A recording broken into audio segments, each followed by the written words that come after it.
Dans le cadre de la commémoration du 2e anniversaire de l'insurrection populaire de 2014, le président du Faso s'adresse à la nation. Le message de Roch Marc Christian Kaboré au Burkinabé, c'est à suivre dès le début de cette édition. L'actualité, c'est également la tenue de la 14e édition du Salon international de l'artisanat de Ouagadougou. Le chef de l'État a présidé la cérémonie d'ouverture du CIAO 2016 et le fait marquant au 2e jour du CIAO, c'est la pose de la première pierre pour la construction d'une place dénommée Place de l'artisan africain. Dans l'actualité également, le Premier ministre Paul Kabat-Seba a échangé avec l'Union d'action syndicale sur la grève des travailleurs des médias publics. Et suite à cette rencontre, le syndicat autonome des travailleurs de l'information et de la culture a suspendu son mot d'ordre de grève. Les travailleurs ont donc repris le service le 29 octobre.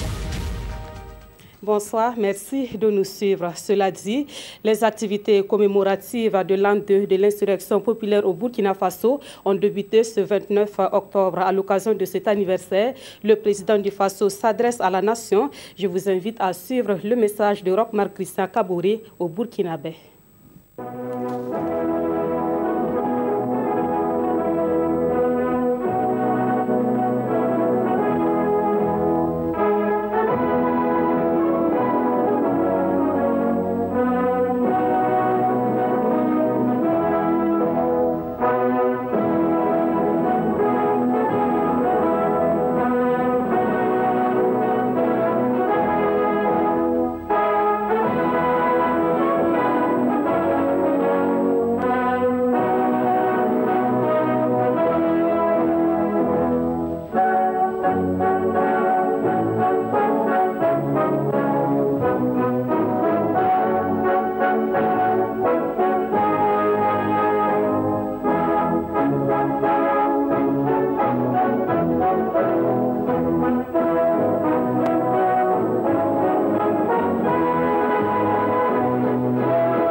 Burkinabé de l'intérieur et de l'extérieur, vaillant peuple insurgé d'octobre 2014.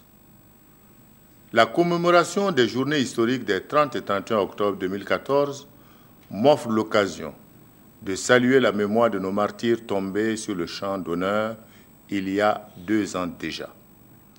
Elle permet aussi de rappeler les responsabilités individuelles et collectives qui sont les nôtres pour tirer les enseignements de ce douloureux épisode de notre histoire contre lequel notre vaillant peuple s'est dressé avec bravoure et succès.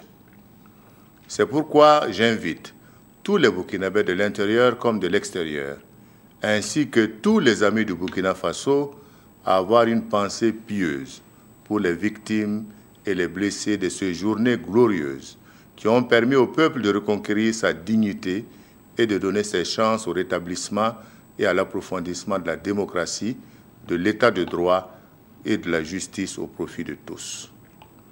Mes encouragements et ma compassion vont aux familles des victimes et des blessés. Cette épreuve qui nous a été imposée par les tenants du pouvoir de l'époque est un patrimoine commun à tous les Burkinabés qui doivent se l'approprier pour construire un Burkina Faso plus démocratique et mieux gouverné. Je voudrais, en ces journées mémorables, rendre hommage à l'ensemble des forces de progrès qui ont contribué à l'avènement d'une ère nouvelle et au renouveau démocratique dans notre pays. Je tiens à faire une mention spéciale à notre vaillante jeunesse, aux femmes qui n'ont ménagé aucun effort ni sacrifice pour aller au charbon afin de rendre le changement possible. La victoire et l'héroïsme de notre peuple doivent être des raisons d'espérer un lendemain meilleur pour relever les défis de la paix, de la bonne gouvernance, de la justice et de la prospérité. Vaillant peuple du Burkina Faso, comme vous le savez, cette commémoration se tient au lendemain des attaques terroristes perpétrées sur notre territoire et contre nos forces de défense et de sécurité qui se sont soldées par la mort de plusieurs de nos compatriotes militaires et civils et occasionné de nombreux blessés. Je m'incline respectueusement devant la mémoire de ces valeureux disparus et souhaite un prompt rétablissement aux blessés. Le gouvernement s'est d'ores et déjà engagé à prendre les dispositions pour renforcer les capacités opérationnelles de nos forces de défense et de sécurité déployées sur les frontières comme à l'intérieur de celles-ci. C'est le lieu de réaffirmer avec force qu'autant nous devons opposer une lutte implacable contre le terrorisme sous toutes ses formes, autant nous devons être intraitables à l'égard de tous les auteurs de tentatives de déstabilisation de la démocratie et de l'état de droit au Burkina Faso. Je voudrais inviter tous les Burkinabés à se ressaisir, à quitter le terrain de la critique facile et des procès d'intention pour qu'ensemble nous prenions en main notre destinée dans le respect des lois de la République et de l'intérêt national. Permettez-moi de saisir cette occasion pour saluer l'armée nationale et l'ensemble des forces de défense et de sécurité qui se battent au quotidien avec honneur, dignité et discipline pour défendre les institutions républicaines, l'intégrité du territoire ainsi que la paix et la quiétude de nos populations dans les villes et campagnes. Je voudrais les encourager à relever avec professionnalisme et dévouement le défi de la sécurité pour tous, tout en saluant l'attitude de nos populations qui sont restées dignes devant ces épreuves. Je voudrais interpeller tous les Burkinabés à prêter main forte aux forces de défense et de sécurité par une franche collaboration afin de nous permettre de garantir la stabilité de notre pays et de sa démocratie. Peuple du Burkina Faso, Burkinabé des villes et des campagnes, je suis conscient de l'importance des attentes et des difficultés que rencontrent les Burkinabés dans leur ensemble pour faire face à leurs besoins quotidiens. Aujourd'hui, tous les secteurs sont prioritaires dans notre pays. Le sens des réalités et des responsabilités commande de les hiérarchiser, étant entendu que toutes ces attentes ne peuvent être satisfaites en même temps. Dois-je rappeler que les préoccupations qui sont celles des Burkinabés sont connues et n'ont pas fondamentalement changé depuis une trentaine d'années. Il n'est donc pas possible de prétendre à moins d'un an leur trouver des solutions acceptables et durables, sans se donner le temps et les moyens d'y travailler. Il nous faut apporter des solutions durables aux problèmes structurels que nous vivons et mettre en œuvre des réformes en profondeur, aussi bien sur les plans politiques, économiques, social et culturel. La mise en œuvre des mesures d'urgence dans le domaine de la santé, de l'éducation, de l'eau potable, de l'emploi, l'adoption du plan national de développement économique et social, l'installation officielle de la commission constitutionnelle, l'élaboration de la loi des finances pour le budget de l'État 2017 s'inscrivent toutes dans cette dynamique. Tous les efforts et les synergies sont en cours pour faire de la conférence des partenaires de Burkina Faso à Paris les 7 et 8 décembre prochains un succès pour la consolidation des acquis démocratiques et la promotion du développement. Pourquoi je voudrais lancer un appel solennel à la retenue sur le front social pour donner toutes ses chances à la concertation, au dialogue et à l'engagement collectif pour remettre le pays au travail et créer les emplois et les richesses dont nous avons besoin pour garantir la prospérité à tous les habitants du Burkina Faso. Et cela est possible. Autant les revendications pour une amélioration des conditions de vie, de travail et d'études sont légitimes, autant nous ne devons pas perdre de vue qu'on ne peut pas partager ce qu'on n'a ni produit ni créé. Il est évident que tous les mouvements sociaux et débrayages actuels auront nécessairement des conséquences sur l'économie nationale. les actions illégales, les violences gratuites, les incitations à des initiatives contraires aux lois de la République et aux libertés publiques ne sont pas tolérables. Peuple du Burkina Faso, Burkinabé de l'intérieur et de l'extérieur, l'expérience démocratique burkinabé fait la fierté de notre peuple et des autres peuples d'Afrique et du monde. Elle mérite certes d'être connue et partagée, mais elle doit surtout être assimilée par tous les acteurs au Burkina Faso, maintenant et pour toujours. Je dois rappeler que les mesures pour apporter l'assistance et la prise en charge des pupilles de la nation et les blessés de l'insurrection des 30 et 31 octobre 2014 et du putsch manqué du 16 septembre 2015 constituent à cet égard un acte majeur pour inscrire dans les consciences individuelles et collectives la proscription et la condamnation unanime des travers que le peuple a dénoncés dans le cadre de la gestion des affaires de l'État. C'est pourquoi, au nom de la continuité de l'État, les décrets adoptés sous la transition portant soutien social aux veuves, aux ayants droit, aux blessés et aux orphelins ont été mis en œuvre dans leur intégralité. L'État veillera à l'éducation des enfants laissés par les martyrs de l'insurrection populaire et du coup d'État manqué. Indépendamment de ces mesures prises, il faut se convaincre que la finalité réside dans la justice qu'il faut rendre aux victimes afin de réconcilier les Burkinabés entre eux et avec leur histoire. C'est pourquoi j'invite la justice à dire le droit et à rétablir chacun dans ses droits. Dans le respect de l'indépendance de la justice, il faut souligner que plus vite toutes les affaires sensibles pendantes devant la justice seront vidées, plus la paix sociale et la réconciliation seront porteuses de stabilité et de prospérité pour tous. J'ai déjà indiqué que le retour à l'intégrité va de pair avec la tolérance zéro contre l'impunité au Burkina Faso, aussi bien pour les actions passées comme pour celles en cours ou à venir. C'est sous le triptyque vérité, justice, réconciliation que nous panserons nos plaies et blessures pour réussir le pardon et la réconciliation nationale à laquelle je suis très attaché.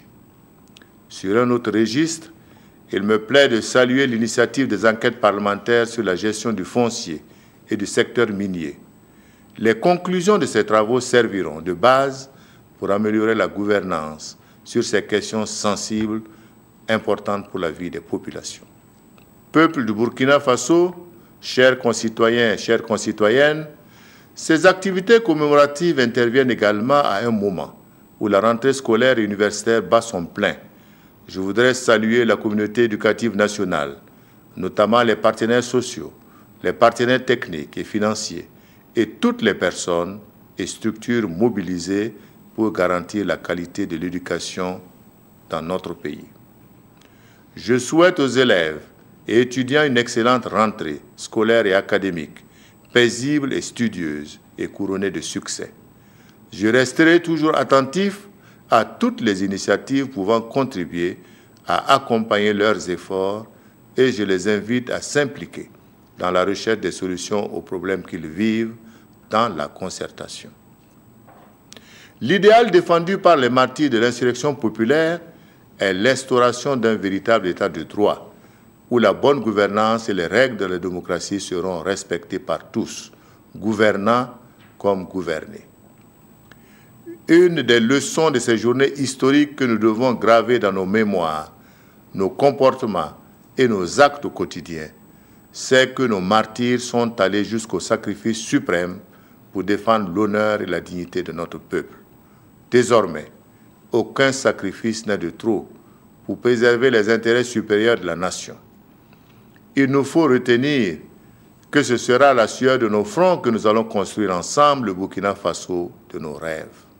C'est pourquoi je voudrais inviter chaque Burkinabé à l'introspection et l'ensemble des composantes de notre société à porter cet idéal dans leur action, fiers de nos traditions de lutte démocratique et grâce à nos valeurs de dialogue, d'engagement au travail et de dignité, afin de construire une démocratie viable et apaisée.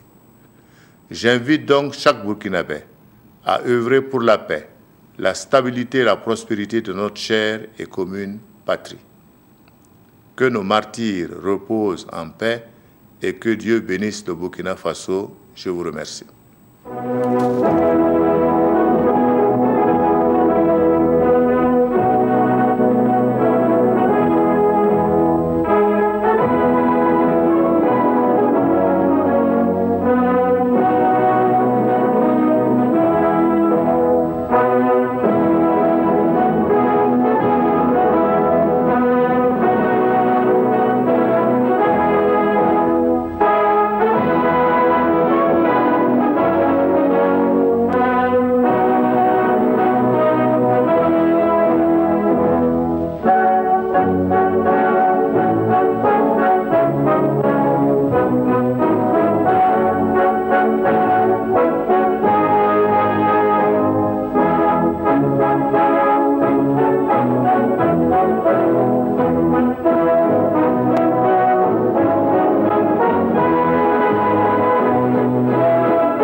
C'était donc le message du président du Faso à la nation dans le cadre de la commémoration du 2e anniversaire de l'insurrection populaire au Burkina Faso. Et tout de suite après ce journal, le résumé de ce discours vous sera proposé en langue nationale Moré, Dioula et Fulfulde.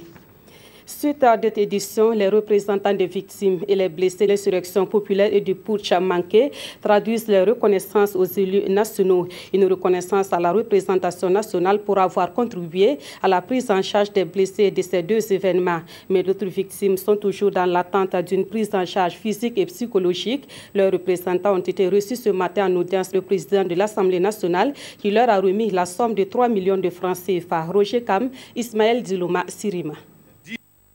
Avant la commémoration de l'an 2 de l'insurrection populaire, une délégation de l'Assemblée nationale a reçu les représentants des victimes ainsi que des blessés du putsch manqué et de l'insurrection populaire. Le représentant des victimes a salué les démarches entreprises pour permettre à certains blessés de recouvrer la guérison. Toutefois, il a fait quelques remarques. Il y a 10 blessés du coup d'État comme de l'insurrection populaire jusqu'à présent qui portent toujours des balles. Je dis bien une dizaine. Nous avons également 9 blessés qui ne portent plus des balles, mais qui ont des certains... Bon, leur état est quand même jugé critique par les médecins qui sont venus les consulter. À cet effet, le président de l'Assemblée nationale a prévu revoir les représentants des victimes et des blessés pour leur redonner une joie de vivre. Il a aussi signalé qu'il faut que justice soit faite. Il faut que justice se fasse pour que demain, il n'y ait plus des gens qui s'élèvent un beau matin tirés sur les enfants du peuple parce qu'ils manifestent. Nous tenons encore à vous rendre hommage, à vous dire merci pour votre sacrifice. Et le peuple du Burkina Faso, à travers sa représentation nationale, vous serez toujours solidaires. Pour l'occasion, l'Assemblée nationale a remis la somme de 3 millions de francs CFA à l'Association des blessés de l'insurrection populaire pour la commémoration du 2e anniversaire de la chute du régime Compaoré. Et quels sont les défis du Burkina Faso post-insurrectionnel? C'est la principale question qui est posée à la conférence nationale sur l'insurrection populaire de 2014. Prennent part à cette conférence les acteurs de la société civile et les partis politiques qui ont pris part à cette insurrection. La conférence se tient à l'initiative de la coalition des forces démocratiques pour un vrai changement. Urbain Benito Soumé, Monkoun Dabiri.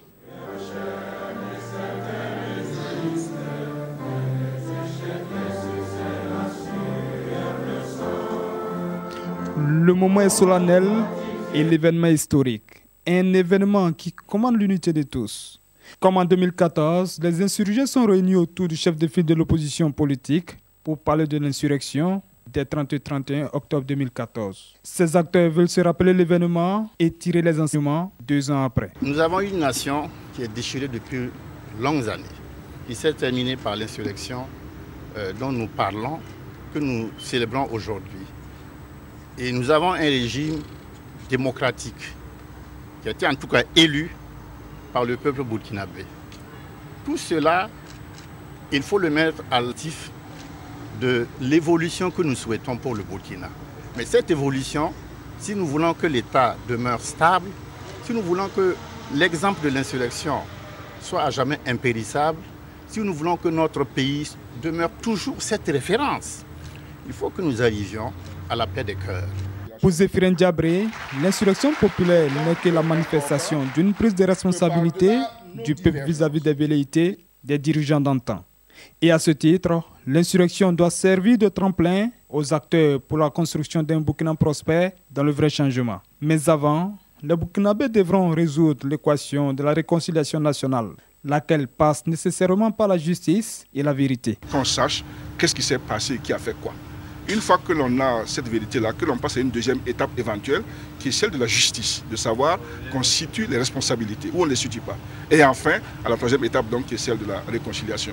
On ne pourra pas sauter une étape pour aller vers l'autre. Donc c'est l'ensemble des 3 étapes-là qu'il faut prendre ensemble. Les défis du Burkina post-insurrectionnel, c'est le sujet qui fera l'objet des échanges à travers 4 sous-thèmes. Des thèmes qui permettront aux acteurs de dégager des pistes de réflexion et des perspectives en vue de mieux répondre aux attentes du peuple insurgé. Autre point de l'actualité ce soir, le Salon international de l'artisanat de Ouagadougou a ouvert ses portes hier. C'est une édition de la Renaissance. L'événement n'a pas pu se tenir en 2014. Hier, le chef de l'État a présidé la cérémonie d'ouverture de la 14e édition du CIAO. Il invite les Burkinabés à faire de ce CIAO un succès. On écoute Rochmar Christian Kabouri. Il était important que nous puissions le tenir cette année, non seulement pour encourager nos artisans et les artisans africains à poursuivre dans la créativité, parce que également il faut savoir que l'artisanat, c'est un domaine pourvoyeur en emploi, c'est un domaine qui, s'il est consolidé, participe à la lutte contre la pauvreté, et donc il était important donc, que nous puissions tenir cette édition en 2016.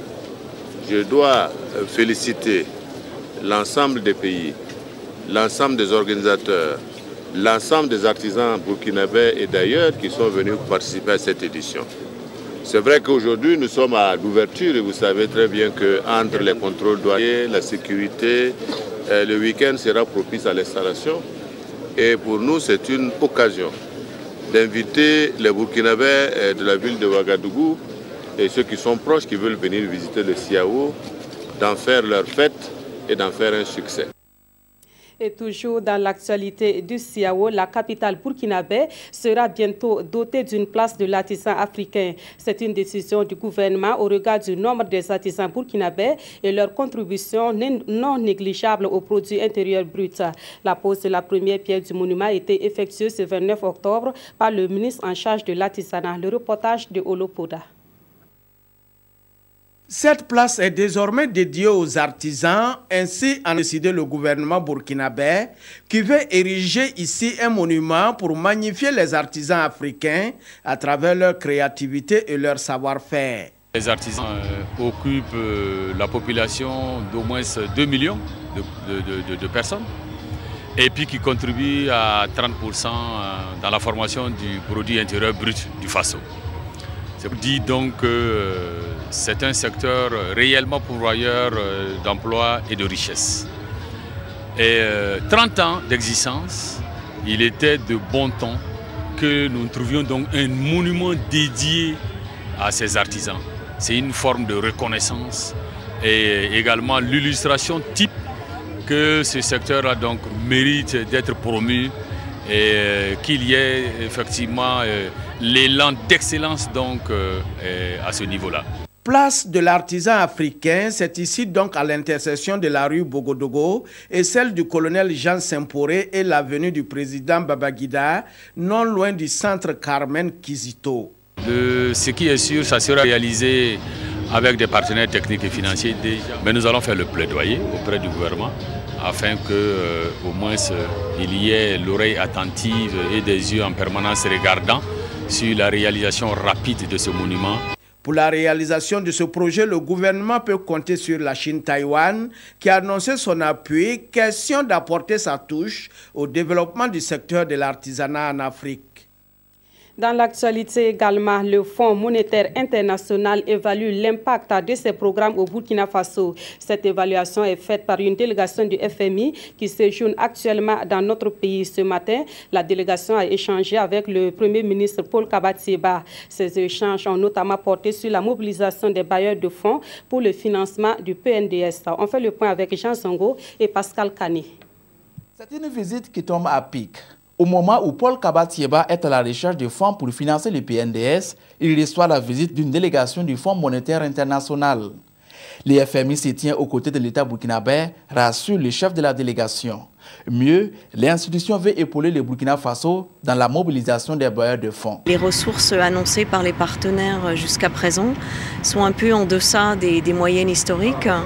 Donc on s'allie au gouvernement pour faire un plaidoyer auprès des partenaires pour qu'ils accompagnent donc le programme du gouvernement au niveau de la table ronde. Donc on pense qu'il y a quand même encore une marge à dégager à ce niveau-là dans un esprit d'accompagnement du programme. Le FMI est encouragé en cela par les efforts de mobilisation interne des ressources. Malgré les secousses, les perspectives économiques sont encourageantes. On a pris note des gros efforts de l'administration pour dégager des ressources propres pour l'investissement au titre du programme.